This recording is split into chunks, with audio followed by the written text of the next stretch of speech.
প্রত্যেক দিন কিছু আমলকে নিজের জন্য খাস করে নিন। প্রত্যেকটা দিন আল্লাহর জন্যে কিছু অংশকে খাস করে নিন আল্লাহ জিকিরের জন্যে। চেষ্টা করুন প্রত্যেক দিন বেশি থেকে বেশি আলহামদুলিল্লাহ পড়তে। পারা যাবে ইনশাআল্লাহ। কমপক্ষে 100 বার পড়ার চেষ্টা করেন সুবহানাল্লাহ। পারা যাবে ইনশাআল্লাহ। 100 বার চেষ্টা করেন সুবহানাল্লাহি ওয়া বিহামদিহি, সুবহানাল্লাহি ওয়া বিহামদিহি।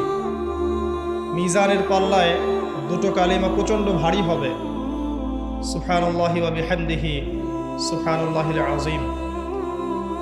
চেষ্টা করেন প্রত্যেক দিন কমপক্ষে 100 বার এতটুকু বলা, আস্তাগফিরুল্লাহ ওয়া আতুবু ইলাইহি, আস্তাগফিরুল্লাহ ওয়া আতুবু ইলাইহি। নবী সাল্লাল্লাহু আলাইহি ওয়াসাল্লাম, যার আগের পিছের সমস্ত গুনাহ মাফ, যিনি নিষ্পাপ মানুষ, তিনি দিনে 100 বার আল্লাহর কাছে ইস্তেগফার করতেন। সেখানে আমাদের কতবার পড়া উচিত আমরা নিজেরাই বুঝতে পারছি। কমপক্ষে 100 বার বলতে চেষ্টা করি আস্তাগফিরুল্লাহ ওয়া আতুবু ইলাইহি।